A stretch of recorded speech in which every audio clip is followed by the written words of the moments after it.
यहाँ दी गई जानकारी ज्योतिष पर आधारित है तथा केवल सूचना के लिए दी जा रही है।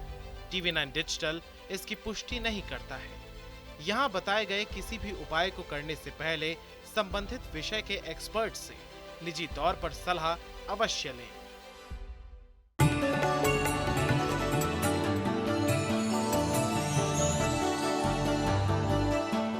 नमस्कार, एस्ट्रो साइंस में आप सभी का स्वागत है। मैं हूं अंजलि और मेरे साथ हैं कार्यक्रम में एस्ट्रो साइंटिस्ट गुरुदेव जीडी वशिष्ठ जी। सर, आपका बहुत बहुत स्वागत है। दाता खुशियां दे, माता रानी सुख दे। कभी कभी ऐसा होता है कि आप कोई भी काम करते हैं लेकिन वो काम पूरा होते होते रह जाता है। ऐसा कई बार अगर हो रहा है तो आप समझिए कि आपके घर में कोई ना कोई वास्तु दोष है जिसको आपको गंभीरता से लेने की जरूरत है। इसके साथ साथ अक्सर घरों में वास्तु दोष दूर करने के लिए कई तरह के उपाय भी बताए जाते हैं। इन उपायों के कारण घर में तोड़फोड़ भी करनी पड़ती है और मोटी रकम भी खर्च होती है। आपको इससे छुटकारा पाने के लिए ज्योतिष शास्त्रों में कई उपाय दिए गए हैं जिनका रुख करना चाहिए या आपके काम में आ रही बाधा को खत्म करने का काम करेंगे। तो चलिए जानते हैं उनके बारे में। इसके साथ ही आपकी राशि के पूरे दिन का हाल भी आपको बताएंगे। तो सबसे पहले गुरुदेव से जानते हैं कि गुरुदेव, आजकल घर का सबसे बड़ा जो वास्तु दोष है वो है अटैच बाथरूम। लेकिन आजकल फ्लैट सिस्टम का ट्रेंड है और इसमें हम देखते क्या है कि अक्सर रूम के साथ अटैच बाथरूम होता ही होता है। तो इस वास्तु दोष को कैसे दूर किया जा सकता है? बेटा, राहु प्रधान दुनिया हो गई है। जगह जगह पोल्यूशन है, सारे पोल्यूशन को राहु ही बोला जाता है। और अब तो घरों के जो अंदर फ्लैट बनते हैं, हर कमरे के साथ अटैच वॉशरूम का होना, वो भी राहु की स्थापना ही है। और यही कारण है कि इसको कलयुग भी बोला जाता है। कलयुग यानी कि कल पुर्जों का युग। तो आदमी टेक्नोलॉजी की तरफ बढ़ रहा है, कल पुर्जों की तरफ बढ़ रहा है, कंप्यूटर साइंस की तरफ बढ़ रहा है। तो राहु प्रधान अपने आप होते जा रहे हैं, अपनी जगह स्वयं घरों के अंदर बनाते चले जा रहे हैं। तो चलो ठीक है, वक्त के साथ चलते हैं। कारण ये कि इतने लोगों को तो नहीं बदला जा सकता, रास्ता ढूंढना पड़ेगा। बिल्कुल। तो ऐसी अवस्था के अंदर बेटा है क्या कि वॉशरूम अगर साथ में है, अगर वॉशरूम का गेट बार बार खराब हो रहा है, उसका लॉक खराब हो रहा है, उसके कब्जे खराब हो रहे हैं, उनके अंदर आवाज़ें आ रही हैं, तो आपका राहु खराब है। तो ये अटैच वॉशरूम गंदा भी रहेगा, वहाँ कीड़े निकलते रहेंगे, नाली में से कीड़े आएंगे। ये दुर्भाग्य की निशानी है। अगर आप राहु को शुभ करके रखते हैं तो ये दुर्भाग्य की निशानी नहीं, आपकी तरक्की की निशानी बनेगी। तो इसीलिए घर में जो वॉशरूम, कमरे के अंदर जो वॉशरूम है, सबसे पहले उसके दरवाजे से शुरू करिए। अगर उसको घुन लग गया है तो समझ लीजिए भविष्य में आपको नुकसान पे नुकसान होने वाले हैं। ऐसे में कुछ मत सोचिए, थोड़ा पैसा खर्च होगा, फौरन चौखट दरवाज़ा बदल दीजिए ताकि घुन वाली लकड़ी बाहर जाए और सौभाग्य अंदर आए। दूसरा, उसके कब्जे और लॉक का बहुत खास ख्याल रखिए। अगर आपने जुगाड़ करके उसको सिर्फ रोका हुआ है दरवाजे को, तो समझ लीजिए आपकी कमाई अभी नहीं बढ़ने वाली, उल्टा मुसीबतें आने वाली हैं। तो ऐसी अवस्था में दरवाजे को भी बहुत अच्छे तरीके से रखना, ये बहुत ज़रूरी है। फिर किसी भी प्रकार के कीड़े नाली के अंदर से आपके वॉशरूम के अंदर तक ना पहुंच सके, इसका आपको बहुत ख्याल रखना है। तो पानी आप फिनाइल वगैरह डालते हैं या और बहुत सारी चीज़ें डाल के अगर आप उस नाली को भी साफ़ सुथरा रखते हैं तो ये आपके लिए बहुत उत्तम होगा। और वॉशरूम को पूरा साफ़ सुथरा तो रखना ही है, साथ में वहाँ पर आपको खुशबू वाला कुछ भी लगाना चाहिए, कुछ भी। तो वो आप अपने अनुसार आप किसी भी प्रकार की खुशबू का चयन कर सकते हैं और वॉशरूम को साफ़ सुथरा रखेंगे तो भाग्य भी साफ़ सुथरा चलेगा। वॉशरूम गंदा है, दरवाज़ा खराब है, तो आपके भाग्य के अंदर बाधाएं आनी तय हैं और तकलीफ़ें बनी रहेंगी। एक और बात, जिनके वॉशरूम के अंदर सीलन बनती है वो लोगों को खास तौर पे बहुत बड़ी बड़ी मुसीबतें आती हैं। दुर्घटना, धोखा, कलेश सब कुछ उनके पल्ले पड़ता है। पुलिस, कोर्ट कचहरी और हॉस्पिटल वो भी उनके पल्ले पड़ते हैं। तो ऐसी अवस्था के अंदर भूल के भी वॉशरूम के अंदर सीलन ना आने दे। उसके लिए आपको चाहे सारा तोड़वा के ठीक करवाना पड़े, उसको एक बार ठीक आप ज़रूर करवाएं। तो देखिए, गुरुदेव ने आपकी प्रॉब्लम का सॉल्यूशन दे दिया है कि अगर अटैच बाथरूम है भाई तो दिक्कत वाली बात नहीं है, बस उस बाथरूम को मेंटेन रखना ज़रूरी है, साफ सफाई रखना ज़रूरी है। ये उपाय करके आप इस वास्तु दोष को खत्म कर सकते हैं, इसके प्रभाव को कम कर सकते हैं। अब बात करते हैं कार्यक्रम में 3 राशियों की। मेष, वृषभ और मिथुन राशि वालों के लिए कैसा रहेगा आज का दिन, जानते हैं गुरुदेव से। बात करते हैं मेष राशि वालों की। हर तरह से उत्तम दिन, बस जोश में होश नहीं खोना। कोई भी कार्य हाथ में लें, किसी भी काम को करने की ठान लें, यार दोस्तों के साथ मिलकर के कार्य किया तो सफलता की गारंटी बनती है। तो सुबह सवेरे लक्ष्मी नारायण का ध्यान आपको और शुभता देगा। वृषभ राशि, वृषभ राशि के लिए आज के दिन में थोड़ा अटपटापन, कामों में खराबी और अनबन और धन की हानि का योग है। लेकिन अगर कोई कानूनी मामले हैं तो उसमें सफलता का दिन है। इसीलिए कुत्ते कौओं की सेवा और मंदिर में कुछ मीठा, ये आपके दिन को कुछ अच्छा कर सकता है। मिथुन राशि, मिथुन राशि के वो लोग जो आज भटकाव में जाना चाहते हैं स्वयं मन से और गलत कार्य करना चाहते हैं, उनके लिए तो खराब है। और जो पॉजिटिव सोच के साथ कोई खास काम शुभता वाला उसको अंजाम देना चाहते हैं, उनके लिए दिन बहुत बहुत बढ़िया है। तो यानी कहने का मतलब अपनी ताकत को जिस तरफ लगाएंगे उसी तरह का इसकी तरफ से रिजल्ट पाएंगे। चांदी का चकोर टुकड़ा जेब में रखें, बड़ों के से आशीर्वाद लें, तब दिन की शुरुआत करें। गुरुदेव, अगर घर में पूजा का स्थान अलग होता है लेकिन आजकल जगह की कमी की वजह से कमरे में या फिर रसोई में ही लोग मंदिर बनाने पर मजबूर हैं, इस वास्तु दोष में कैसे मुक्ति पाई जा सकती है इस वास्तु दोष से? पहले तो मैं आपको पुरानी मान्यता, पुराने विज्ञान के हिसाब से बताता हूँ। आप अगर किसी राजा के महल को भी आज भी देखने जाए तो बिल्कुल आखिर में जाकर के कोने के अंदर एक मंदिर बनाया जाता था, ठीक है। वहाँ पूजा पाठ की जाती थी। घर के अंदर, महल के अंदर बिल्कुल सेंटर में कहीं पर भी आपको मंदिर नहीं मिलेगा। तो सही मायने में गांव से थोड़ा से हद पे दूर जा कर के मंदिर बना करते थे, ठीक है। क्योंकि भगवान को भगवान की जगह पर रखना, वहाँ पर स्वच्छता का ख्याल रखना बहुत ज़्यादा ज़रूरी है। तो और शांति भी होनी चाहिए। तो बेटा मंदिर का निर्माण तो इसलिए किया गया था। उसके बाद धीरे धीरे करके तुलसी देवी हमारे आंगन में ही आ गई। वहाँ तक भी ठीक था, अगर खुले के अंदर तुलसी लगती है तो वो बहुत बढ़िया था। लेकिन अब तो तुलसी मैया भी, ठाकुर जी भी, हमारे सारे भगवान भी घर के अंदर आ गए। तो ऐसी अवस्था के अंदर घर के अंदर आ गए, घर हो गए छोटे। तो अब इन दिनों के अंदर घर पे माँओं के, बहनों के दिन भी आते हैं। अब ऐसी अवस्था के अंदर घर के अंदर मंदिर की पवित्रता बनाए रखना ये संभव नहीं रहा।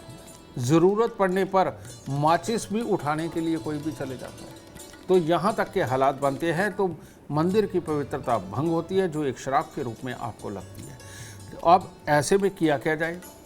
लाल किताब में कहा गया है कि घर के अंदर मूर्तियों वाला मंदिर होना, घंटियों वाला मंदिर होना, ये सख्त वर्जित है। ये औलाद के सुखों को खराब करता है। घर के मंदिर के अंदर लगातार जोत का जलना, ये साइंटिफिक रीज़न है। अगर आप 24 घंटे जोत जला करके रखते हैं घर पे दरबार बना करके, ऐसी अवस्था में आपके घर के अंदर चल रही, घूम रही ऑक्सीजन जलती है। और वो जली हुई ऑक्सीजन जब आपके बच्चों के नथनों के ज़रिए उनके अंदर जाती है तो उनको भूलने की बीमारी लगाती है, लो करती है, उनकी याददाश्त को कमज़ोर करती है, डिसीजन मेकिंग सेंस को वो इफ़ेक्ट करती है। तो जली हुई ऑक्सीजन उनके अंदर जाना, ये बच्चों को कामयाब होने से रोकती है, उनके स्वभाव को बदलती है। तो इसीलिए अगर आपको अखंड जोत जलानी है तो वो मंदिर जा कर के जलाइए।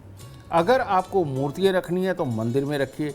घर पे सिर्फ फ़ोटो, तस्वीरें हुआ करती है परमात्मा का नाम याद रखने के लिए, क्योंकि ये लकड़ी और गोबर को मिलाकर के कागज़ बनता है, जिसकी वजह से तस्वीरों के अंदर परमात्मा की प्राण प्रतिष्ठा नहीं होती। परमात्मा की एक ऊर्जा है, बिल्कुल एक ताकत है, बिल्कुल अलग। वो पत्थर की मूर्तियों में, धातु की मूर्तियों में प्राण प्रतिष्ठा करवा पाती है, लेकिन कागज़ के अंदर कभी भी प्राण प्रतिष्ठा नहीं होती। तो घर पे मंदिर होना चाहिए परमात्मा को याद रखने के लिए और पूजन के लिए। परमात्मा के हमें हमेशा मंदिर के अंदर ही जाना चाहिए, घर पे बड़ा मंदिर नहीं बनाना चाहिए। तो गुरुदेव, आजकल तो हमने देखा है कि एक ये भी ट्रेंड है कि अक्सर भगवान की मूर्ति शो पीस के तौर पर लोग गिफ्ट भी करते हैं एक दूसरे को कि घर में भगवान का वास हो। तो वो शो पीस के तौर पर भगवान की मूर्ति घर में रखनी चाहिए या नहीं? जितनी भी ठोस मूर्तियाँ, चाहे वो मिट्टी की हो, चाहे वो पत्थर की हो या किसी और धातु से बनी हुई हो, जो ठोस मूर्तियाँ हैं जो अंदर से होलो नहीं हैं, ये घर पर बिल्कुल नहीं रखनी चाहिए, क्योंकि इनमें प्राण प्रतिष्ठा हो जाती है। और जो अंदर से होलो है, यानी बाहर परमात्मा का पूरा स्वरूप है, लेकिन अंदर की तरफ से आप अंदर हाथ भी डाल सकते हैं, अंदर से खाली है, ये अगर आप अपने घर पर रखते हैं तो इसका कोई भी नुकसान आपको नहीं है। ठीक है, तो आजकल प्लास्टिक की या और बहुत सारे मटेरियल की आती है, ये शोपीस के रूप में अगर आप रखते हैं, परमात्मा को याद करने के रूप में रखते हैं, तो ये बुरा नहीं है। धातु की मूर्ति नहीं रखनी चाहिए, धातु की रखनी चाहिए, लेकिन वो जो अंदर से खाली हो। ठीक है ना, ये अगर आप रखते हैं तो इसमें कोई प्रॉब्लम नहीं, लेकिन बिल्कुल ठोस बना करके अगर आप रखते हैं तो इनमें प्राण प्रतिष्ठा हो जाती है और आपके पास से अनादर हो जाता है, जो फिर बाद में भोगना पड़ता है। देखिए, तो गुरुदेव ने बहुत ही काम की चीज़ आप सबको बताई है और ये बात सबको जाननी चाहिए, क्योंकि घर में मंदिर सबके होता है और अक्सर कई तरीके की अफवाहों में भी हम पड़ जाते हैं। तो गुरुदेव ने जो बताया है उसके मुताबिक यही है कि घर के मंदिर में हमेशा भगवान की फ़ोटो आप रखें, उस फोटो की आप आराधना करिए, पूजा अर्चना करिए, मूर्ति रखने से बचिए। आगे बढ़ते हैं, अब जानते हैं कर्क सिंह और कन्या राशि वालों के इंतजार को खत्म करते हैं। कैसा रहेगा आज का दिन और कैसे आज के दिन को वो बना सकते हैं शुभ। कर्क राशि, कर्क राशि वालों ने अगर आज अपने गुस्से को नहीं बढ़ाया और कार्यों में मन लगाया तो आज आपको लगेगा कि हर काम कितना आसान है, बड़े आराम से हो जाता है। लेकिन अगर गुस्सा चढ़ा लिया तो ऐसे लगेगा कि हर काम कितना मुश्किल है, बहुत मुश्किलों से काम बनते हैं। तो गुस्सा ना चढ़ाए, धैर्य से रहे और ख़ास तौर पे कन्याओं को कोई मीठा दे के आशीर्वाद लेके दिन की शुरुआत करें और पॉजिटिव रहे, पूरा दिन शुभ है। सिंह राशि, सिंह राशि वाले लोग अगर घर की किसी परेशानी को आज ज़्यादा बड़ी ना मानेंगे और उस चिड़चिड़ेपन में काम की जगह पर अपने सहयोगियों से नहीं लड़ेंगे तो पूरा दिन शुभ है। नहीं तो दिन खराब हो सकता है और थोड़ा सा संघर्ष करना पड़ेगा, दिन के अंत में सफलता प्राप्त होगी। तो आज बड़े बुजुर्गों का आशीर्वाद और माता रानी को कुछ फूल अर्पित करना आपके दिन को शुभ करेगा। कन्या राशि, कन्या राशि वालों के लिए आज का दिन मनोरंजक रहेगा, खुशियां मनाने का दिन है। अपनों के साथ में, यार दोस्तों के साथ में किसी भी तरह से घूमना फिरना, खुशियां मनाना हर तरह से बढ़िया है और काम भी अपने आप ही शायद फ़ोन के ऊपर ही हो जाए, तो हर तरह से बढ़िया दिन। लेकिन फूल मंदिर में ज़रूर अर्पित करें, अगर फूल माला करें तो और भी उत्तम होगा। गुरुदेव, आपके माध्यम से बहुत सारी ऐसी जानकारियां मिल रही हैं जो इससे पहले हम नहीं भी जानते थे। आज वो सारी अफवाहें और सारी भ्रांतियां दूर हो रही हैं। अब एक और ऐसी भ्रांति है, कहते हैं कि दक्षिण मुखी घर वास्तु के हिसाब से सबसे अशुभ माना जाता है।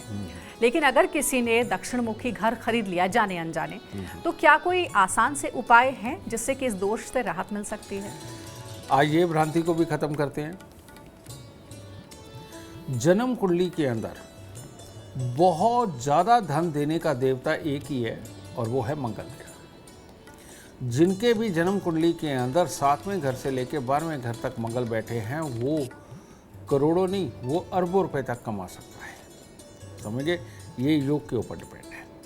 तो ऐसी अवस्था के अंदर दक्षिण मुखी घर खराब कैसे हो सकता है? दक्षिण मुखी घर उन्हीं का खराब है जब मंगल स्वयं बहुत ही खराब अवस्था के अंदर बैठे हुए हों और मंगल कैंसर कारक बैठे हुए हों, अल्सर कारक बैठे हुए हों और या बहुत ख़राब जगह पर बैठकर हमारे पेट और आँखों को प्रभावित कर रहे हों, हमारे स्वभाव को ख़राब कर रहे हों।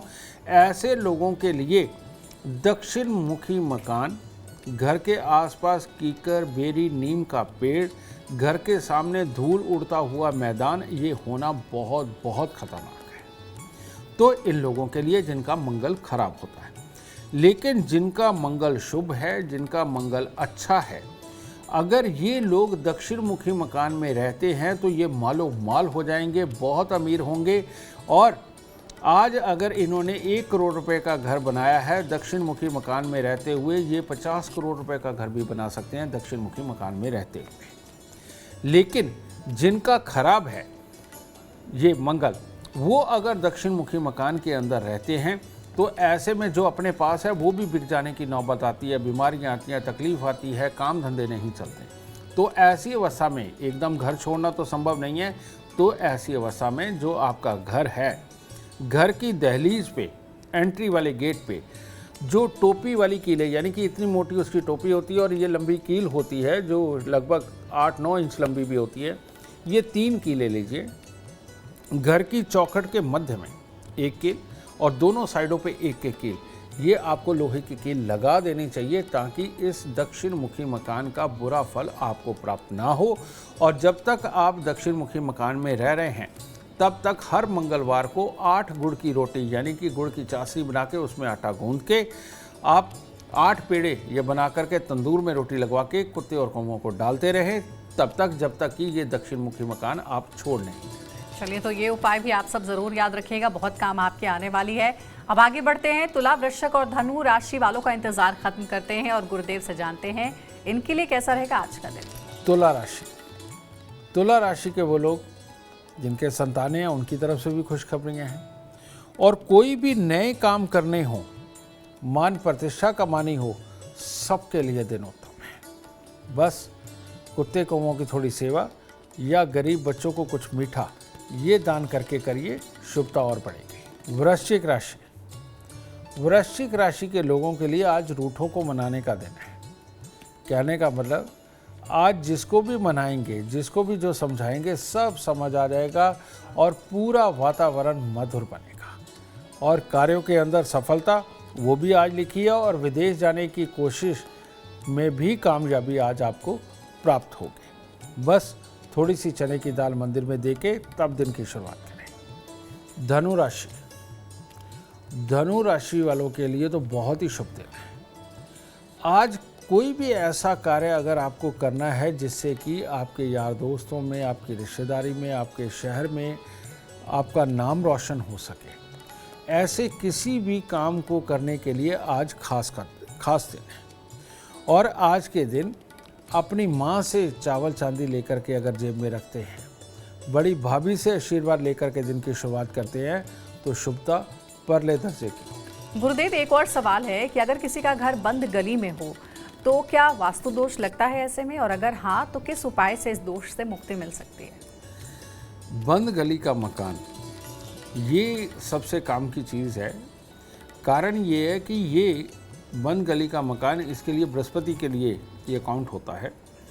तो ऐसी अवस्था के अंदर जब भी बंद गली का मकान हो तो कहते हैं हवाएं आकर के हमारे दरवाजे पर ही रुक जाती हैं, आगे नहीं बढ़ती। तो उन हवाओं के साथ आने वाली बहुत सारी बुरी एनर्जी वो भी सारी वहाँ पर इकट्ठी होती चली जाती है और उसका साइड इफ़ेक्ट हमें मिलता ही मिलता है। ऐसे घर के अंदर कभी कोई कार्य नहीं बनते, आदमी तरक्की पूरी तरह से नहीं कर पाता, घर में कलेश रहते हैं और भाई बहनों के साथ बनने में बच्चों की कामयाबी के लिए तकलीफ़ें बनती है, पढ़ने वाले बच्चों के लिए तकलीफ़ें बनती है, आपस में दिमागी क्लैशेस होते हैं। ऐसे लगता है कि कोई भूत प्रेत पिशाच जिन कोई हमारे पीछे ही पड़ा हुआ है जो हमें सुखी नहीं रहने देता। तो बंद गली के मकान यानी कि नेगेटिव ऊर्जा का वहाँ पर इकट्ठे होते चले जाना, ये अपने आप में बहुत बड़ी तकलीफ होता है। तो ग्रह किसी का कुछ भी हो, बंद गली के मकान में नहीं रहना चाहिए, आखिरी मकान के अंदर नहीं रहना चाहिए। इसीलिए टी पॉइंट का घर भी बुरा माना जाता है, गली का आखिरी मकान भी बुरा माना जाता है और चारों तरफ मैदान और सेंटर में घर हो वो भी बुरा माना जाता है। तो इन मकानों से अगर आप बचाव करना ही सबसे बड़ी अक्लमंदी है, इसके लिए कोई उपाय देना वो उचित नहीं है। कारण ये कि कोई भी उपाय इस पे काम नहीं करता, मकान को वहाँ से छोड़ना ही सबसे उत्तम होता है। अब आखिर की 3 राशियों के बारे में बात करते हैं। मकर, कुंभ और मीन राशि वाले जानते हैं इनके बारे में कि कैसा रहेगा आज का दिन और कैसे अपने दिन को वो बना सकते हैं शुभ। मकर राशि, मकर राशि के लोग पिछले दिनों में तनाव झेल के थोड़े थक गए हैं, तो आज थोड़ा मनोरंजन के मूड में भी हो सकते हैं और दिन शुभ है। और हर तरह से आप किसी को सलाह दें या किसी से सलाह लें, हर चीज़ में आपको आज फ़ायदा होगा। और आज के दिन अगर किसी को आप मिठाई दान देते हैं या किसी प्रकार का कोई कपड़ा दान देते हैं, ये आपकी शुभता को और बढ़ाएगा। कुंभ राशि, कुंभ राशि वालों के लिए आज का दिन कुछ खास अच्छा है। अपने सहकर्मियों को खुश करना, उनको खुश करके उनसे काम निकलवाना आज आपके लिए बहुत ही फायदेमंद साबित होगा। और हर तरह से भाग्य रुकी हुई चीज़ों में आपका साथ देगा। बस थोड़े से फूल मंदिर में अर्पित करें। मीन राशि, मीन राशि वालों को गहरे पानी से दूर रहना चाहिए।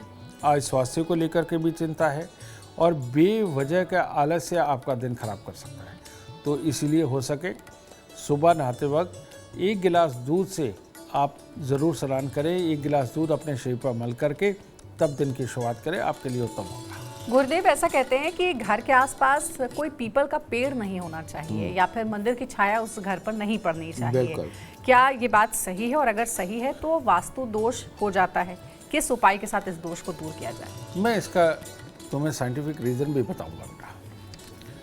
पीपल का पेड़ इसलिए नहीं होना चाहिए क्योंकि आप देखते होंगे, सुना है आपने कि धरती पर अगर सबसे ज़्यादा ऑक्सीजन का कोई स्रोत है तो वो पीपल का पेड़ है।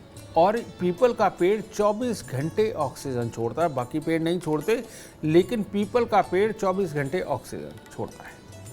अब ऐसी अवस्था के अंदर जैसे ज़्यादा खाना खाने से पेट खराब होता है, किसी भी दवाई की ओवरडोज के कारण रिएक्शन आते हैं, ठीक इसी प्रकार से हर वक्त ऑक्सीजन का ज़्यादा रहना आपके दिमाग को पहले एक्टिव रखता है और ज़्यादा एक्टिव रखता है, और जिसकी वजह से गुस्सा, उतावलापन, चिड़चिड़ापन और कंसंट्रेट करके कुछ भी सोचना ये संभव नहीं हो पाता है। और जब ये सारी चीज़ें नहीं हो पाएंगी तो परिवार के अंदर कलेश, बीमारी, उतावलापन ये सब बन जाएगा, और जिसके कारण जो सीखने वाली प्रवृत्ति है, जो संस्कार निभाने वाली प्रवृत्ति है, उसमें कमी आने लगेगी। जब ये लंबे समय तक रहते हैं तो उस घर में बीमारियां भी आने लगती हैं और पैसा खर्च करने के बहाने 100 बनने लगते हैं क्योंकि उतावलापन होता है। तो इसीलिए घर के साथ में पीपल का पेड़ होना इन सारी मुसीबतों की आमद होता है। इसीलिए पीपल का पेड़ घर के पास में बिल्कुल नहीं होना चाहिए। दूसरी बात, कहते हैं मंदिर की छाया घर पर नहीं पड़नी चाहिए। बिल्कुल सही कहा है। उसका कारण क्या है? मंदिर अगर घर के बिल्कुल साथ में है, मंदिर के अंदर घंटे, घड़ियाल, ढोल, मृदंग, मंजीरे ये सब बजते हैं। कहते हैं घंटा जहाँ बजता है या मंजीरा जहाँ बजता है, वहाँ हवा के अंदर जितने भी कीटाणु होते हैं वो सारे मर जाते हैं, समझे? और वो सारे मरने के कारण हाँ शुद्धता पैदा होती है, ध्यान लगता है, ये बिल्कुल सही है। लेकिन घर के अंदर रहते हुए जब मियाँ बीबी भी वहाँ रह रहे हैं, बच्चे भी रह रहे हैं, बड़े बुजुर्ग भी रह रहे हैं, तो घर है कंसंट्रेट करने के लिए, सोचने के लिए, हर तरह की ऊर्जा को ग्रहण करने के लिए। और हवा के अंदर भी बहुत सारे कीटाणु ऐसे होते हैं जो हमारे लिए फ़ायदेमंद भी होते हैं, तो वो भी मरने लगते हैं इन घंटे, घड़ियाल और मंजीरों की आवाज़ के कारण। तो ये भी मरने लगते हैं। अब वो एक जो चीज़ आपको मिलनी चाहिए वो नहीं मिलती, कंसंट्रेशन नहीं बन पाती, और बार बार जब आप बिज़नेस की गहराइयों को सोच रहे हैं, कुछ चालाकियों को सोच रहे हैं, कुछ तेज़ीपन को सोच रहे हैं, उस वक्त परमात्मा का ख्याल भी आना, घंटा घड़ियाल बजना आपको परमात्मा की तरफ केंद्रित कर देता है। यानी कि आपकी बिजनेस के अंदर की कंसंट्रेशन को भंग करता है, पढ़ाई के अंदर की कंसंट्रेशन को भंग करता है। जो चीज़ आप याद करने के लिए बैठे हुए हैं उसकी कंसंट्रेशन को भंग करता है, क्योंकि भगवान का डर भी बहुत बड़ा होता है। 1 घंटी बजते ही ध्यान उधर जाता है और प्रणाम करने को मन करता है। तो ये पूरे दिन का उतावलापन बन जाता है मंदिर के साथ घर होने से, और जिसका नुकसान इंसान को अपनी निजी ज़िंदगी के अंदर चुकाना पड़ता है। तो इसीलिए मंदिर के बिल्कुल साथ वाला घर और पीपल के बिल्कुल साथ वाला घर ये बेहद नुकसानदेह माना जाता है। एक और सवाल है गुरुदेव कि कहते हैं कि अगर पीपल का पौधा या पेड़ अपने आप से उगने लगा हो तो उसे उखाड़ना नहीं चाहिए। बिल्कुल, इसको उखाड़ा जा सकता है जब तक कि ये तना इस तरह से हाथ में ना आने लग जाए, तब तक उखाड़ा जा सकता है। और अगर ये इतना बड़ा तना हो गया, उसका कारण ये है ये ऑक्सीजन का सिलेंडर है। जब तक ये छोटा तना, पतला तना है, इतना है, तब तक कोई दिक्कत नहीं। और तब तक अगर आप इसे उखाड़ भी देते हैं और स्वयं उखाड़ देते हैं तो इसमें कोई हर्ज नहीं, कोई परमात्मा आपको कोई श्राप नहीं देगा। लेकिन अगर ये करते करते इतना बड़ा हो गया तो तब अगर इसे काटा तो एकदम बहुत तेज़ी से इसमें से ऑक्सीजन रिलीज होती है, जो आपके ऑरा मंडल को बिल्कुल हिला के रख देगी, उथल पुथल कर देगी। और ऐसे में पीपल का पेड़ काटने के बाद ये भी संभव है कि बहुत बड़ी बड़ी बीमारियां आने लगे, आपकी सोच हिल जाए, आपके डिसीजन मेकिंग पावर में दिक्कत आने लगे। आपको नॉर्मल लगेगा लेकिन सही मायने में आपका पूरा व्यवहार ही बदल सकता है। तो इसीलिए पीपल का पेड़ नहीं काटना चाहिए अगर बहुत मोटा है, लेकिन अगर छोटा तना इतना सा मोटा या यहाँ तक का भी मोटा होता है, आप हाथ से पकड़ के भी उसको उखाड़ सकते हैं। ऐसे में कोई दोष आपको नहीं लगेगा। तो देखिए, गुरुदेव ने आपके हर सवाल का जवाब दे दिया है, लेकिन अभी फिलहाल कार्यक्रम में इतना ही, क्योंकि अगर आप चाहते हैं जीवन में कामयाबी और अपार धन और लाभ की प्राप्ति, तो आज के कार्यक्रम में जितने भी उपाय बताए गए हैं उसे आप ज़रूर ध्यान से फॉलो करें। उम्मीद करते हैं आज का विषय आपको पसंद आया होगा। कल आपके सामने एक और नया विषय लेकर आएंगे जो आपकी कॉम्प्लिकेटेड लाइफ को बना देगा आसान और खुशियों से भरपूर। अगर आप हमारे गुरुदेव से मिलना चाहते हैं, उनका अपॉइंटमेंट चाहते हैं, तो कॉन्टैक्ट आप कर सकते हैं। नंबर है 9999990522। आप भी सुख समृद्धि और खुशहाली चाहते हैं और चाहते हैं आपके दुखों का अंत हो जाए, तो इसके लिए एस्ट्रो साइंस ऐप डाउनलोड करना ना भूलें। फिलहाल समय हो गया आपसे इजाजत लेने का। आप बने रहे हमारे साथ और हमारे एस्ट्रो साइंटिस्ट गुरुदेव GD वशिष्ठ जी के साथ देखना ना भूलें। एस्ट्रो साइंस रोजाना सुबह 8 बजे। नमस्कार।